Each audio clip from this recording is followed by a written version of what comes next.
Hello, and welcome to One More Word Pod presented by Gotta Say It Radio. I am Marvin Williams, and that is the runner-up for the Naismith Award and the Heisman Trophy. The only person ever do that 7 times in a row, Mr. Matthew Aloysius, Octavius Orenthal, Gerard Ron, the third, the half, a fourth, and a fifth. They kept redshirting me. It was just a weird way to just skirt me around all these NCAA rules. At one point, I think I was like a lacrosse captain.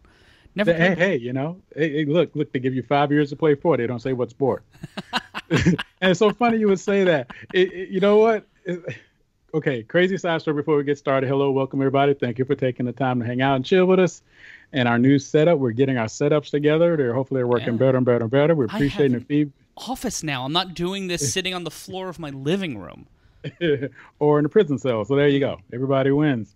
When I was coaching at Kingsborough Community College, assistant coach in men's basketball, I was head women's coach for a year and a half, and then moved over was assistant coach for the men's team. There was a guy who was on the men's team. That's a 2-year school. He was on the men's team the year before I started coaching the women, and he was on the team the 1.5 year I was coaching the women. Then he was on the team the 3 years I was primary assistant head coach before I became associate head coach. He managed to get 7 years of eligibility at a 2-year school. Did he just keep changing majors? Was this some sort of like... He had a way for a cat who I could never catch in class. He had a way of writing these appeal letters that would, I successfully got one student an additional year of eligibility in all the sports I coached, between women's basketball, men's basketball, women's soccer, women's softball. I was women's volleyball coach at Brooklyn College for 2 years. All those teams, all that time, I managed to get one player an additional year of eligibility. He managed to get it for himself 5 times. This is crazy. That's a new record right there. That's a talent. Like, that should be a skill that somebody... It's one of those things where you walk by a Manhattan sidewalk and you're walking a lamppost. You see man with a van. You just say, how can I get you college eligibility in 45 minutes or less? Or your money back. If anybody... And I wish, to this day, I wish I would have pressed the issue to make him go to law school, because he'd have been perfect. He'd have been perfect. So maybe he was a lawyer all this time and nobody knew. Undercover lawyer. That's right. There you go. And speaking of undercover lawyer, today we're going to talk about when money's not money, because sometimes it's not. I see you've taken an economics class. Absolutely. And first thing you learn in economics, it's not about the money. Huh? No, it's not about You'll figure it out later. And so when money's not money, we're going to talk about everybody needs that teammate, which is going to be the center focus of our show today, because we're going to give tribute to Dock Ellis, 50th anniversary of his no-hitter. Praise be. And if there was baseball right now and there wasn't a Dock Ellis day where the Pirates were wearing rainbow jerseys, I feel like we've let baseball down, we've let Dock down, and we've let the American people down. It's an election year. We need something that unifies the country, and I would buy that immediately. My birthday is a month and 1 day away from this podcast going to air, and there are 2 things I want. First is a California Golden Seals jersey, which I've been chasing for the entire time we've known each other. This is true. And a Dock Ellis Pittsburgh Pirates jersey. I'll even take a Dock Ellis New York Yankees jersey, because it's hilarious to me that he ended up becoming a New York Yankee. Like, we'll break down Doc's career in a minute, but the fact that Dock Ellis was on a Steinbrenner-era Yankees team post the buy from CBS is insane to me. It is. Baseball is one of those things, and we're going to give a big segment on baseball here today and why they are getting it wrong. And frankly, they don't care that we care that they're getting it wrong, because it doesn't matter. It's you look at baseball. So we talk about baseball being a cultural centric sport, right? So, let's go with the whole baseball, apple pie, peanut butter, pizza, and Chevrolet, whatever the commercial is. So interesting in that so many people over the course for so many reasons and so many times can walk away from baseball. And baseball will suffer. Mm. Baseball suffered because of the war. It suffered because of the wars. Sorry, rephrase. The Great War, World War II, the whole nine. Baseball suffered because of the integration. Jackie Robinson, Larry Doby integrating. A lot of people walked away from baseball then. It was like, how dare you ruin our game?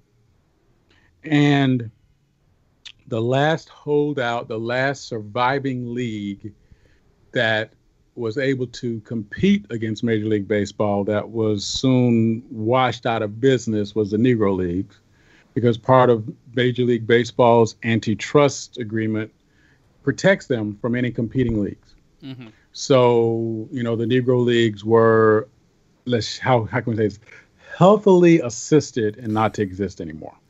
So we'll just say it that way.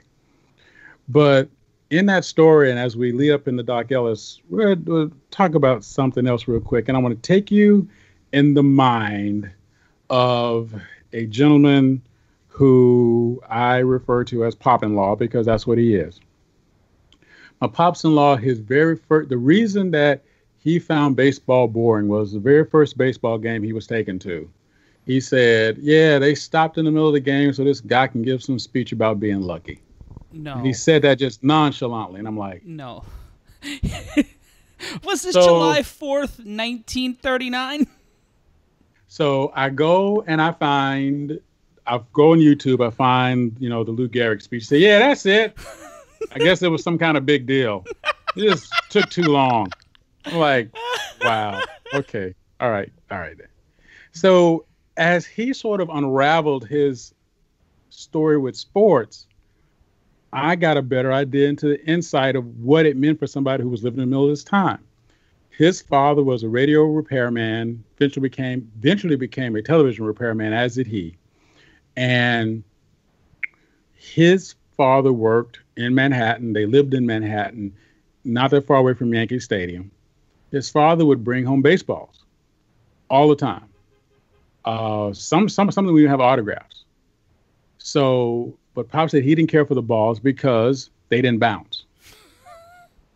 So they had a drawer full of baseballs, some of them even autographed. And I remember finding a picture of a Babe Ruth autographed ball. He said, yeah, I remember that signature. That's probably one of the balls I might have had. And oh no, don't go crazy yet. It's going to get worse in a minute. So for those listening to the audio feed, my eyes were as wide as saucers. Like you could have served dinner on my eyeballs right there. And so his view of sports through this lens of growing up in Manhattan, I'm going to say it this way, an awkwardly segregated Manhattan, watching everything from Negro League teams, Homestead Grays and the like, watching the New York Yankees of that day and the like. He was born in 1928. But his cultural history only recognized football, as we call soccer here in America, which is what led him to hockey. So I'm going to bring you through this story of his view of why he doesn't care for sports and why he's walked away from sports so many times. So even though he grew up in that time, and so now you get an idea of what the 11-year-old Pop-in-Law was sort of dealing with. And on top of that, in that time period in New York, not only did you have the Yankees in the Bronx, you had right across the river, probably near where your Pops-in-Law grew up, was the Polo Grounds. And then, there you go. Just a stone's throw from where I grew up and where you lived was Ebbets Field. And so, oh, by the way, for those of you who don't know, we did not even discuss this. we again, you just look, okay, we're taping a show. You lay it out for me. We'll deal with it. I gave Matt no heads up because that's exactly where I was going with this, with those two teams, the Brooklyn Dodgers and the New York Giants. Because here is Pop's memory of those teams. He wasn't a Yankee fan because everybody was a Yankee fan that was growing up, and they talked about those guys. And that memory of going to that Yankee game spurned him against the Yankees because their games are too long because this guy always talks. Because in his mind, that happened every game. Greatest first baseman of all time. Yep, but that happens every game. So since the Yankees do that in every game, I'm not going to a Yankees game. The Yankees suck.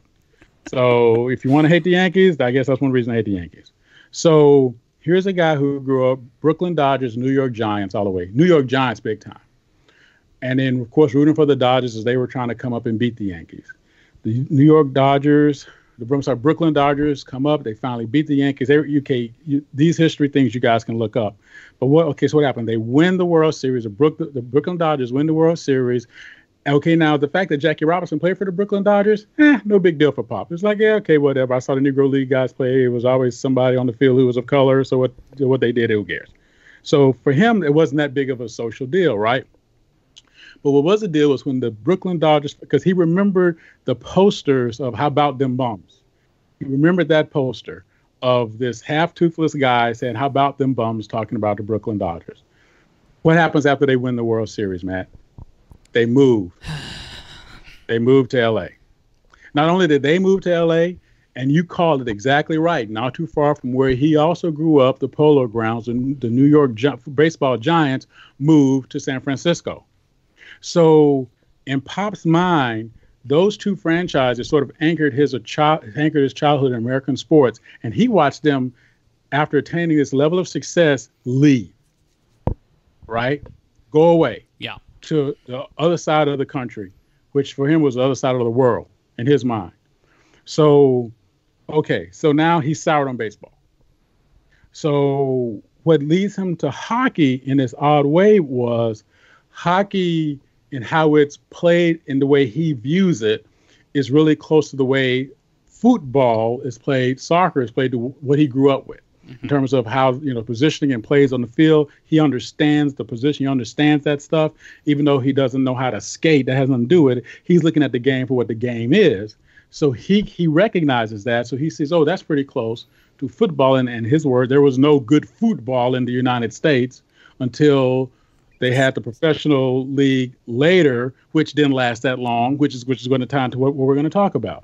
So here's a guy who found some sort of place in hockey, going to the Garden, watching the Rangers, watching all the original 6 teams, and watch that league grow.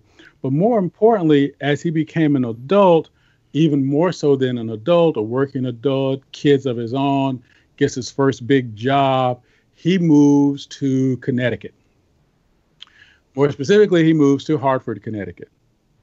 So now his oldest daughter is getting ready to head off to go to school. The other kids are kind of dealing with high school or whatever. So he's at a developmental point in their lives, post-Korean War, post-Vietnam War. Here he is in Connecticut, and he goes to watch the Hartford Whalers play. And this is during the WHA, the Rebel League days. And if you're a fan of sports books, I really can't tout this book enough as one of the best breakdowns of a league to date. David Harris's The League is up there. There's a great book about the ABA that also breaks down the league to a molecular level. It's on par with the book of basketball for me in terms of a great book about the history of not only a sport, but pretty much the entire culture surrounding the sport at the time. Right. So he had heard about this team. At the same time, he's watching his team grow. He watches his team play. His second daughter gets a gig working in Atlanta.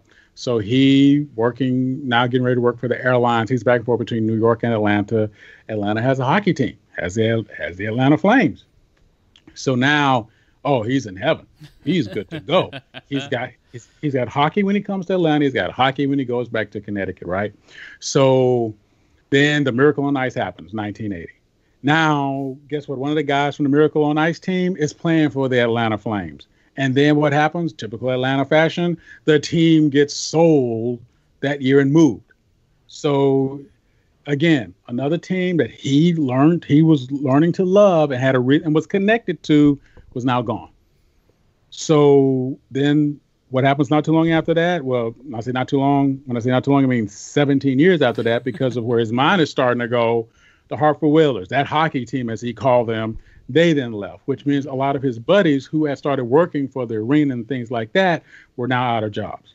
So now, okay, yes, I know we're into 1997 at this particular point, but you're looking at a guy who his connection through sports and every team he's connected with, the association is they now leave. Yeah.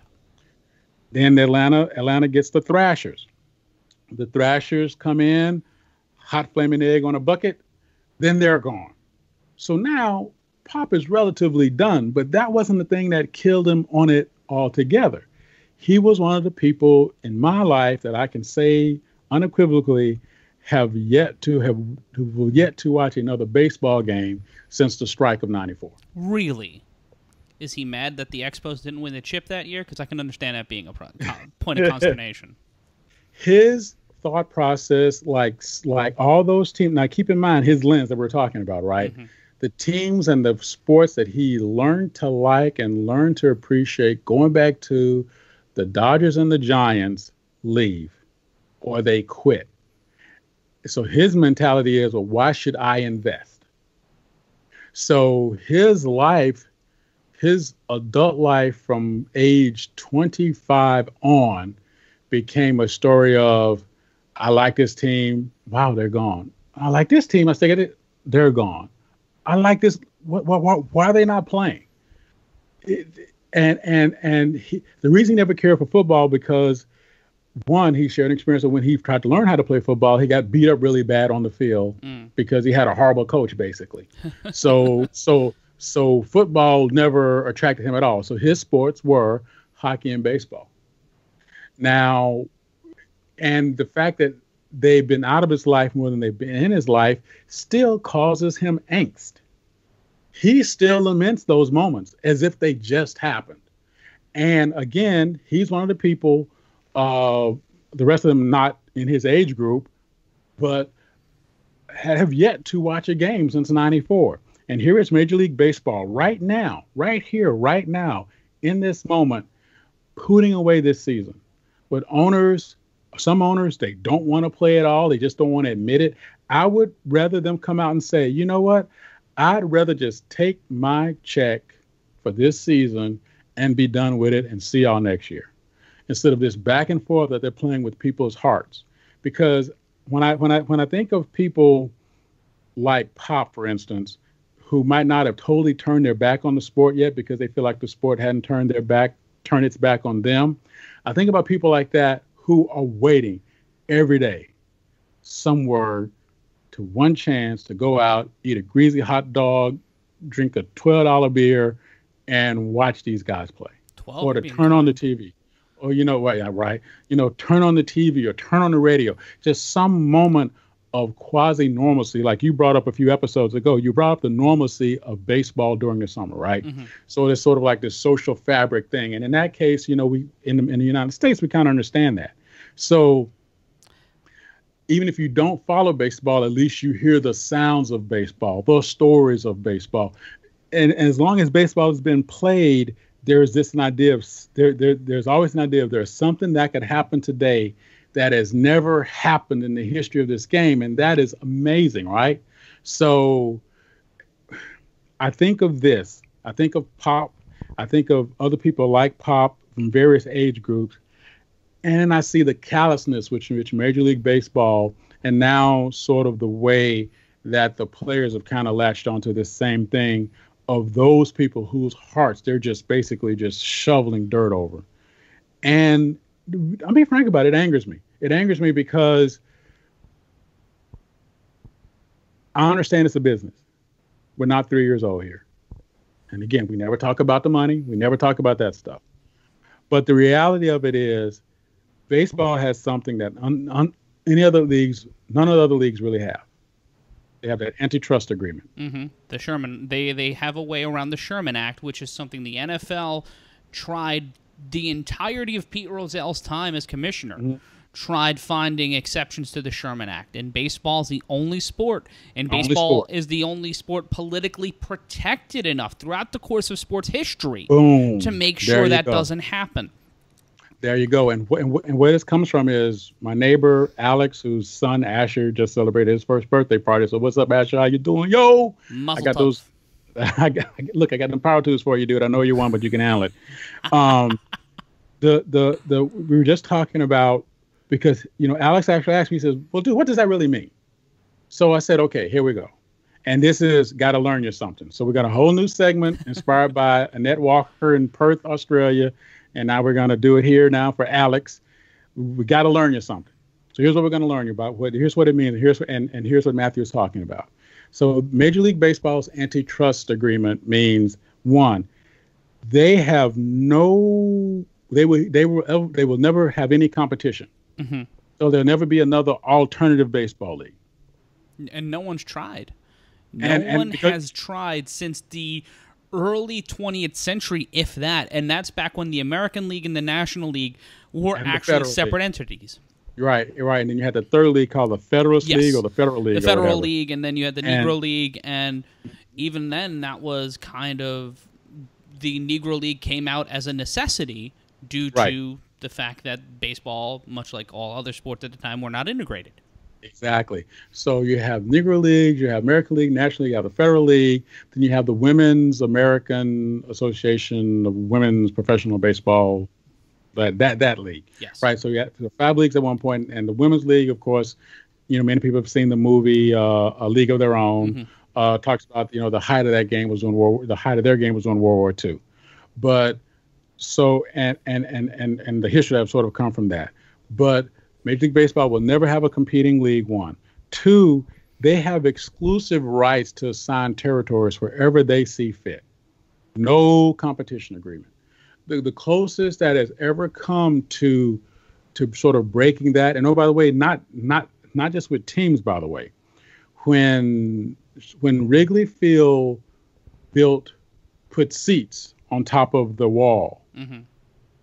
the adjacent buildings tried to file a lawsuit. Yep, because they were selling the ability to watch on their roofs.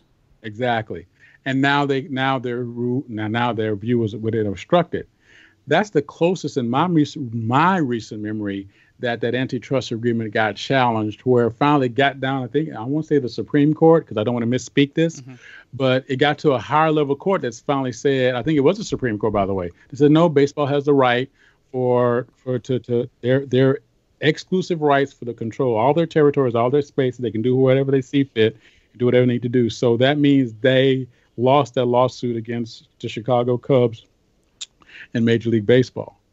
And then the other thing that it falls into are, at least for the underemployees, the minor league players, they're not considered full time, which means what? I don't have to pay them insurance. I don't have to pay their insurance. It doesn't matter what I pay them. Matthew and I could be on the same AA team, and Matthew could be making $1,200 a week, and I could be making $200 a week. And that's just what it is. There is no legal recourse that one of us has to go, because baseball can assign that without any competition, without anything else. So, and it also goes into the amount of taxes that Major League Baseball teams pay or don't pay, and how much else goes into what their financial allotments are against their tax agreements with their various local municipalities. So Major League Baseball has got it sweet. They have it sweet.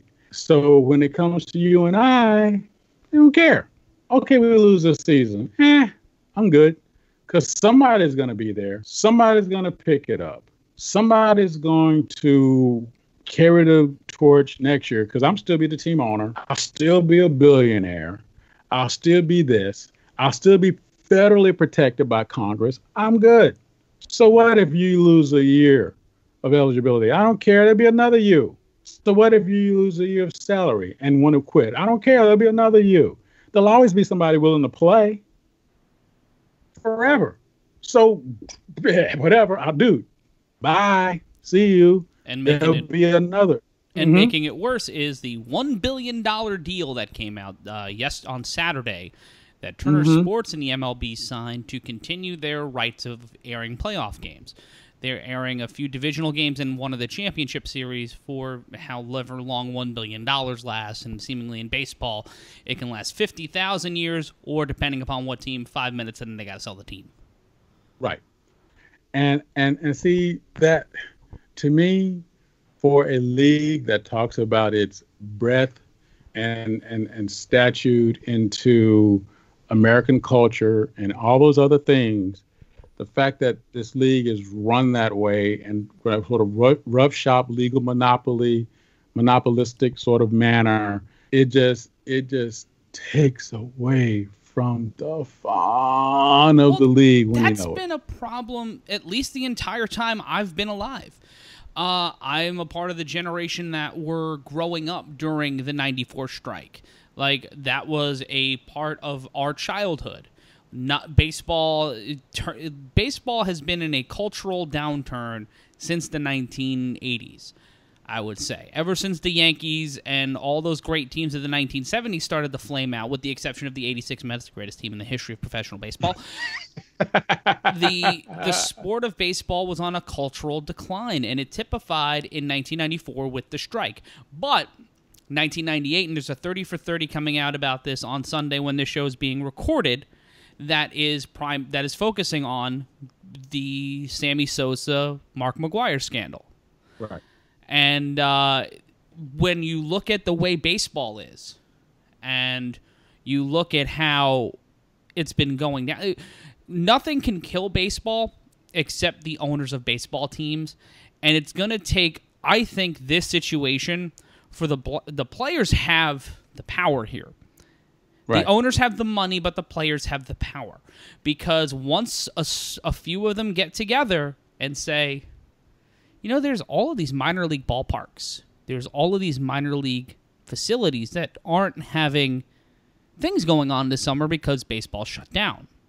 What if we decided as a union to hold a draft, put together 30 teams, and sell tickets, sell concessions, keep the money for ourselves, divide it into a pool, and go barnstorming? Because that was a huge part of baseball, you know, pre-1955, were these barnstorming tours.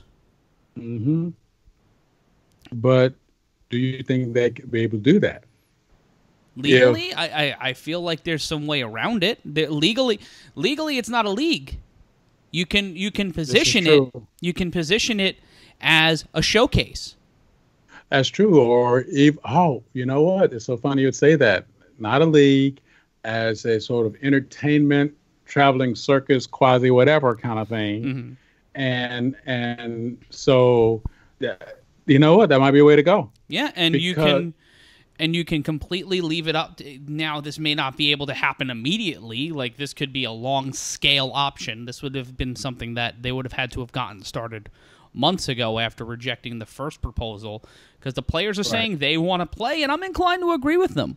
Why would they not want to play? It's the owners who are losing out on revenue. And when it comes to Major League Baseball and the growth of Major League Baseball, it does kind of typify to me the American experience. Because when you look at how baseball is structured economically, the rich succeed, the small markets in the middle of the country tend to become ones that are beholden to so many other things and have to lag behind, and are the ones that are forced to completely sell off anything that's valuable over this long scale of time because they can't withstand keeping up with the Joneses. Baseball is all about the 1950s American idea of keeping up with the Joneses, because there's no salary cap. There's a luxury tax, but the luxury tax keeps moving up, and the teams like the Red Sox, the Yankees, the Angels, the Dodgers, the Cubs, the teams owned by billionaires, legitimate billionaires, and I'm starting to sound like I'm at a Bernie Sanders rally, but you know what? Go Bernie. You see the way that this continues to build up and out. And when you look at the stadiums, now we've talked about NFL stadiums on this show. We've talked about baseball stadiums on the show for a long time. But when you look at the deal structured around Major League Baseball stadiums, with one right by you down in Atlanta, outside of Atlanta, the new SunTrust Park, the okey doke the Braves did on the area government to get such a sweetheart deal. And you look at these sweetheart deals, like the Yankees and the Mets both got some public money, but a lot of it was private. MetLife Stadium, all private money. I think it's owned by the state stadium authority still, though. It's that part always confuses me. But for all of the things that sports fans are mad at, that football gets all the heat for, baseball's been the one that really led the charge. Baseball was the staunchest against free agency, the staunchest against expansion and modernizing the game. And when you talk about expansion in baseball, oh my God, the way that they were haphazardly handling that throughout the course of their history. And you see how these teams have been, there's been no real team movement. No teams have moved locations since, the 70s? Montreal, yeah. Montreal, right? Montreal in 2002. Yeah. And that was such a failure of the league. The league failed the city of Montreal. The league failed the players and the fans because they allowed an owner who did not want to own that team to completely destroy it from inside out, and they left because of a stadium. And you can point to the San Francisco Giants nearly moving to Montreal in the 1970s, almost being sold to the Ballard family. And you see all of these dots, and you look at how baseball has done a lot wrong. Yeah, and if Major League Baseball was a regular business, that had been done a long time ago. Yeah, that had been gone a long time ago. And they would have been charged with RICO acts. Oh God! Wait, that's being kind about it, because I got a feeling you might even have the Interpol SWAT team knocking down a few doors. When you look at how they've handled their stuff in South America, and I was about to say things like that. Their cartel operation in Latin America. There you go.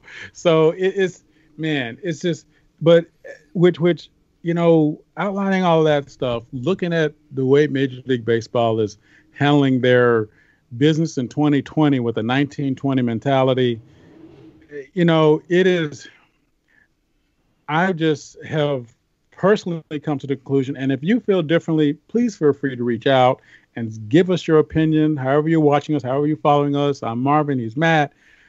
Whether it's YouTube, Spotify, Twitch, Google Play, Tinder, whatever. Yes, Tinder. Wherever you got us, just if you feel differently, and if you can present some evidence for us, we'll take it. We'll take it, because fact check us, please. But I've not seen any evidence to show that. Yes, you look at what people say, or listen to what people say. Yes, you look at what people do, but when you put those things together, you start to see the real picture of who they are.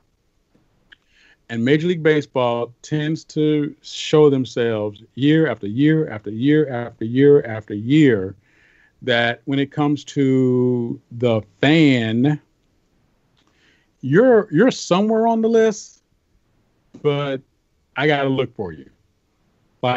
It's the bouncer at the door, and you go up and say, "Yeah, Marvin Williams," and he goes, "Who is it again?" And he's going through the paper, and hold on one second, you got a list, Whereas Matthew also said, "Matthew, yeah, come on in, Matt. I know where you are. You're good." So that's the way baseball treats us fans. It's like, what's your name again? I ain't got you. So I'm past the point of they're going to figure out, if there's a baseball season this year, there's a baseball season this year.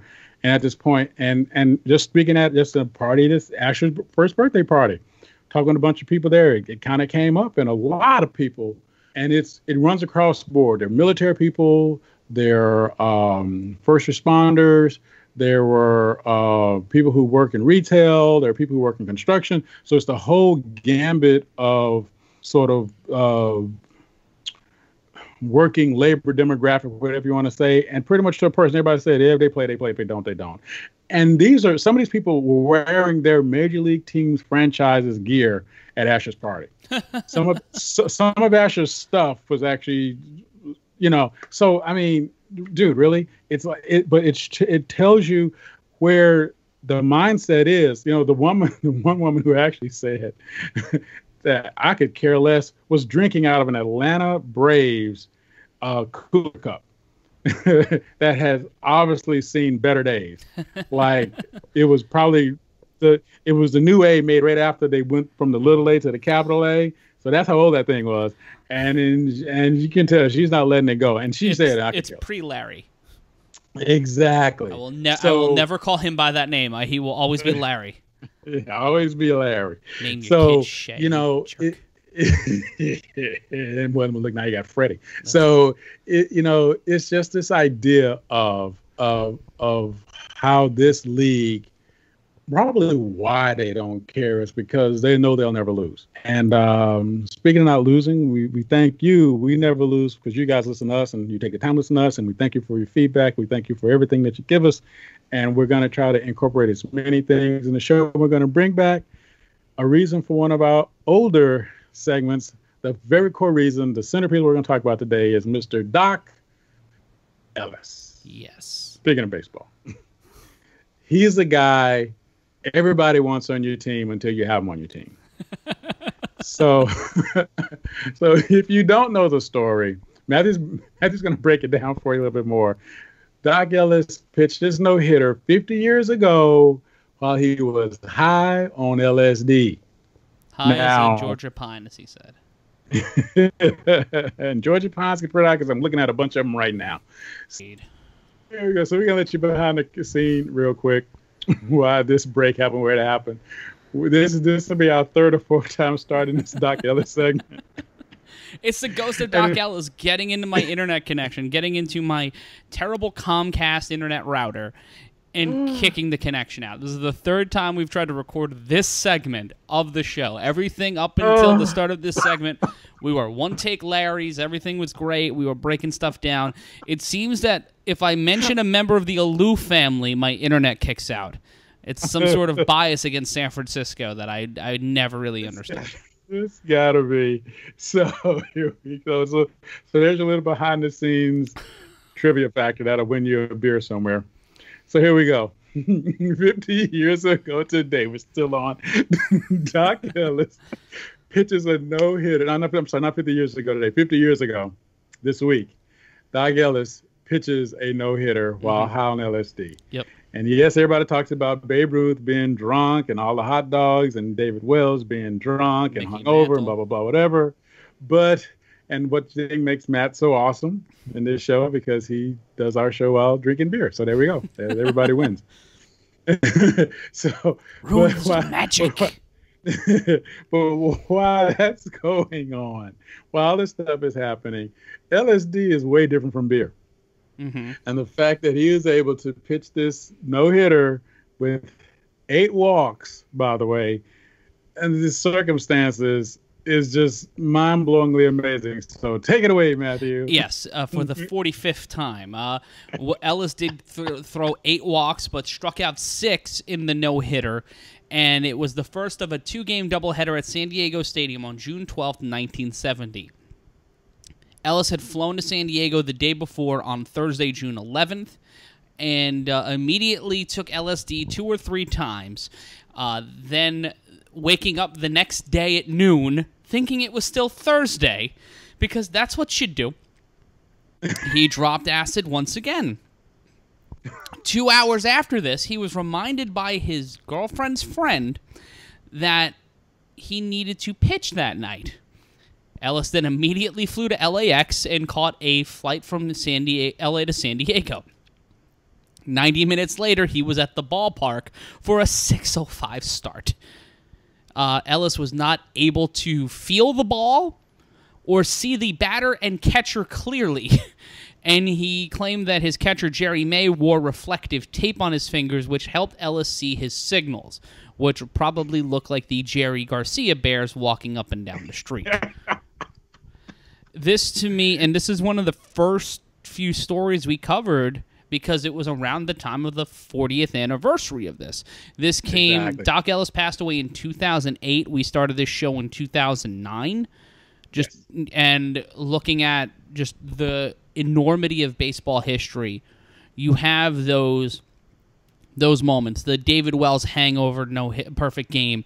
You have Babe Ruth calling the shot. You have all of these different tall tales in the history of baseball, but this one stands out from all the others because of its, pop culture significance, its cultural significance on the game, because it typified that era of baseball. The late 1960s, early into the early 1970s. In the 1960s, baseball was still very pastoral, still very traditional. It was the American sport. Football had begun with the advent of the AFL, started taking a more renegade approach. As you headed into the 1970s, you saw the Oakland A's starting to be more audacious with their uniforms. We saw the San Diego Chicken in the 1970s. And this, the idea of dropping LSD, and really revealed later on a bigger problem when Ball 4 came out, which was written by Jim Bouton, talking about the excesses in baseball, whether it's wife swapping or amphetamine use. That was a huge door, door opener revelation. That's an actual phrase for the world to see baseball in a different light. And Dock Ellis kind of was a flashpoint. We keep talking about flashpoints on this show in baseball. 94 strike was won. The 2002 All-Star game was won because a lot of people fell out of love with baseball because the All-Star game went to a tie. And that's when people cared about All-Star games. I don't know why that was such a flashpoint for a lot of people, but it aggravated many people. And it was like, I remember listening to WFAN that night and saying, yeah, I don't care about baseball anymore because it was the All-Star game. Look, baseball's never made it easy on itself, but what's sort of interesting as we look at like this period in baseball history, and as you pointed out, think about what was going on in the West Coast sports period, right? Mm-hmm. Think about what was happening with the NFL. All the West Coast teams were sort of like the long hair, the this, the that, the baseball teams, the owners. It was East Coast, left coast. It was those. But the idea of just the idea of we've all had that work partner, teammate that is sort of representative of Dock Ellis, right? Mm-hmm. That would do things that would just make you scratch your head and go, really, how are you alive? I know many people like that. So, and as hard as it is, I have never tasted alcohol in my life. I barely take aspirin. I do all these things. I did all these things to be healthy and to be this and to be that. Not because just to be healthy, but because I wanted to.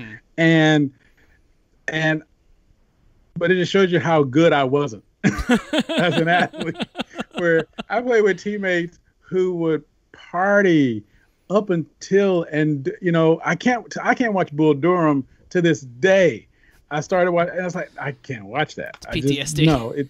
It's just, yeah. It's like, there's certain things I'm like, oh God, too real. And oh, by the way, that's tamed down from some of the experiences I've seen. So it's like you see these cats who live like a firecracker, right? Who just, everything is to this extreme, and you cannot say they're not enjoying it, and you certainly can't say they don't care, because what? They take their sports serious, but they take, they play hard, they party hard, and they do them both at the same time. I've been around Manny Ramirez in his day, but if you ever want to learn about hitting, you sit down with that cat, mm-hmm. no matter what he's doing, right? You is jacked up, and you YouTube Dock Ellis and his interviews. When listen to him talk about baseball, and you said, man, this cat really knew some stuff. To talk about Dock Ellis' stats, he was 138 and 119 with a 3.46 career ERA, struck out over 1,136 batters, was a 1971 World Series champion, 5 NL East championships between 1970 and 1975. He had a plus 537 record. He threw that no-hitter. He was the starting pitcher for the NL All-Star team in 1971. He was on the 1976 Yankees, who won the American League pennant that year. He is one of the best pitchers of the 1970s. While it's a shame that we only know him for this LSD story, honestly, it's a great thing that happened because we do get to look at Dock Ellis's entire career, and you get to see who Dock Ellis was as a baseball player. And you get to see all of the photo of him wearing hair curlers in the bullpen. You know, the fact that he was a New York Yankee. The fact that he was a part of the trade that brought Willie Randolph to the Yankees is insane to me. He went to he played for the Oakland Athletics. He was the first baseball player ever to speak out against George Steinbrenner. Mm-hmm. He played for the Texas Rangers, pre-Billy Martin. And then he was on the 1979 Mets and sadly ended up back in Pittsburgh. But this is a guy who threw a curveball. He threw a palm ball, which is something you never see these days. No, not anymore. And to talk about how in depth he was for baseball, he kept a notebook called The Book, and all of this stuff is readily available on Wikipedia, that detailed information about each hitter's strengths and weaknesses. He was doing scouting on players. He was doing these kinds of breakdowns in the 1970s when a scout would just go out, that guy could hit. All right, he can, and you've dealt with scouts way more than I have, and he broke things down. He included Bob Gibson and Juan Marichal asking them for advice on how to pitch to opposing batters. He was a civil rights advocate. He was a drug counselor. He was an actor. He was a player coach for the Senior Professional Baseball Association. He was someone who was an exemplary American because of all the different ways he touched American society. And that's the great... And how he represented it. Yeah. And how he represented it, too. Please don't lose your thought. Think about it. Here's a cat not hiding his drug use, his drug abuse, his self-abuse, still able to perform at this super high level, still be knowledgeable of his craft, but still able to understand the impact that he was having on other people. And just the resounding effects of that. The fact that all these years later, people who don't watch baseball know who Dock Ellis was. This guy who, if you weren't, someone like us, you wouldn't know Dock Ellis from Hole in the Wall because he played in the 1970s. And he played for, out for some of the greatest franchises in the history of baseball, but he bounced around. He was one of those guys that, if free agency existed in that period of the 1970s. Yeah. Dock Ellis would have been he was a top 5 Cy Young candidate. He started in all-star games. He would have been a guy that got significant money from big organizations, and I think he would have been an excellent president of the Baseball Players Union. Absolutely. The thing about baseball right now is that, and I don't mean this as an insult to the superstars of baseball, but the superstars of baseball, for the most part, are indistinguishable. Yeah. You can show me a lineup, and I can point out who Aaron Judge is. I can point out who Noah Syndergaard is. I can point out certain people, but you try to show me who Mike Trout is, I'm probably not going to get it. Bryce Harper, it'll take me a minute. Steven Strasburg, it'll take me a minute. And I've been watching these guys play since they came into the league. I was an audio engineer. Look like they worked at Goodyear. Yeah. It looked like they worked. They looked like they're changing your oil at Goodyear. When baseball is the ultimate individual sport in comparison to all the other team sports, with the exception of basketball, even more than basketball, because when it's a pitcher and a batter, that's the ultimate individual accomplishment. Once the ball goes into the field, then it's a team game. Basketball, it's a team game the entire time because you have to inbound the ball to somebody. Right. You have to pass to somebody. Baseball, that initial series, that initial play is one-on-one. And there are so few stars right now in that way in baseball. and it speaks more to the way baseball's been marketed. Yep. It's going into the NFL direction where it's the brand and not the player, and baseball's biggest success was, and this is basically every sport, when the superstars are front and center. As talked about earlier, there's this documentary about Mark McGwire and Sammy Sosa coming out at 30 for 30 that's airing the night we're recording this, and that was baseball to me as a kid. It was Mark McGwire and Sammy Sosa. I can remember getting an autograph from Bernard Gilkey in 1995, 96, maybe even 90, earlier than that, 93. It was at my first ever Met game. Wow. And you grow up like Bobby Bonilla, Gary Sheffield. Like, when you talk to people of my age and you say those names, you're like, oh, yeah, I remember him on the Dodgers, or I remember him on the Mets. Like, now you go up to somebody who's like going to a Met game, I could maybe tell you 3 of the players in the starting lineup, if that. Right. And oh, by the way, if you don't know, that's Matthew's favorite team. That is his team. I go to at least 1 to 3 Met games a year as penance. I'm not particularly a religious man, but I feel like this is me atoning for my sins of the year, going to a New York Metropolitans game.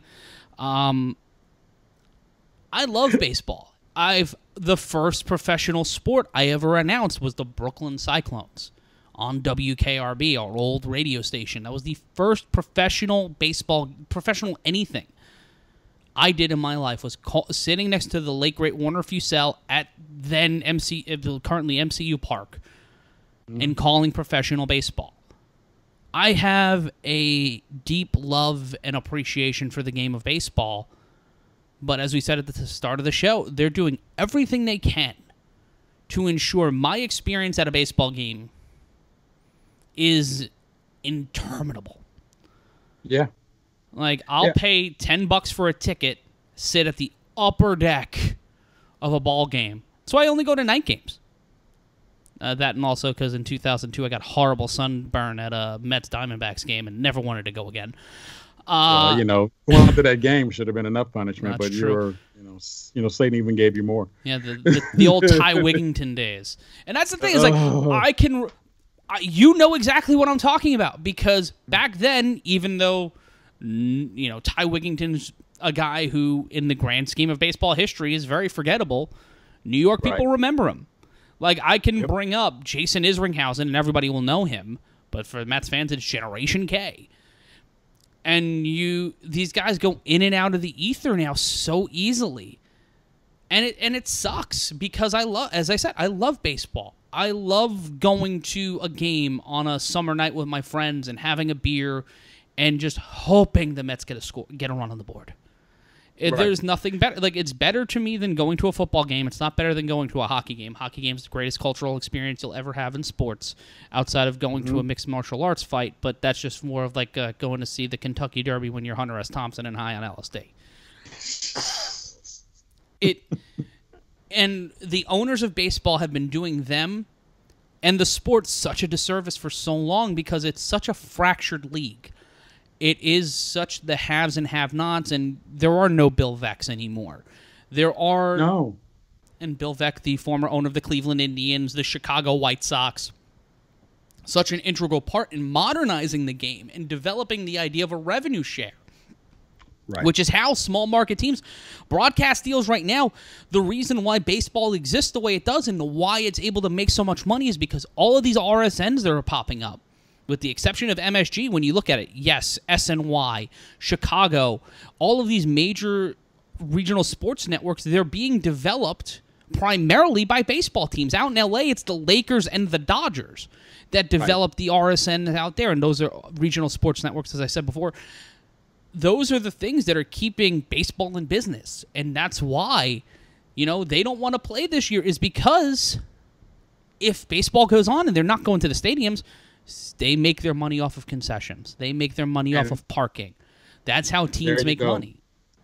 And off of sharing the broadcasting rights and things like, okay. So you're talking about a league where before the first ticket is sold, before the first parking spot is paid for, that as of a few years ago, every team was seeing nearly $130 million. Now it's $140 million, give or take, or maybe more. I'll research this, and if you know this, please let us know. Fact check us, as we always ask you to do. If that's what made teams like Pittsburgh so hated, because they were spending in salary less than what they were getting every year as part of their deal, and they were just pocketing the rest. And on top of that, we talk about Bobby Bonilla. Bobby Bonilla is making $1.2 million this year from a deal he made 20 years ago. He's making more than I think every New York Met on the roster right now, with the exception of maybe 2 or 3 players. Exactly. And so you're talking about a structured, I hate to say a structured settlement because that's what's going to come across as, but we're talking about looking at a league that, if you were to just not put the name of the league up and say, this is a business and here's how we're going to run it, there is no person in the world with any sort of economic awareness that would say, oh, yeah, that looks like a great deal. But somehow, because of what baseball means in America, at the very least, other countries too, but how it's a part of social fabric, that thing that gives it that idea that, yes, this is something that's important to the country because now, let's go back to 1922 for a moment, right? Mm-hmm. So when they got the antitrust agreement, we're talking about a time in where we're just out of World War One. We're on our way to the Depression. We're already thinking about World War II. Even though they weren't numbering them yet, there are a lot of now the Negro Leagues at this particular point, they're already playing in Japan. So the Negro Leagues were in Japan 10 years before Major League Baseball went there, and one reason Major League Baseball made it to Japan was because there were a lot of spies on the baseball teams. I think they even made a movie about one of them. The catcher was a spy.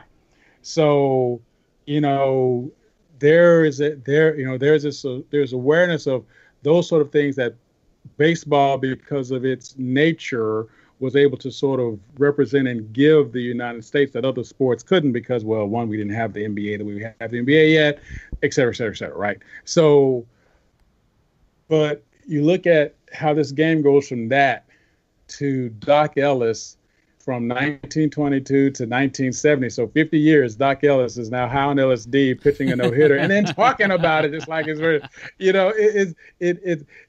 baseball has a way in its own, in some sort of manner, to mirror the fabric of the United States culture. Mm-hmm.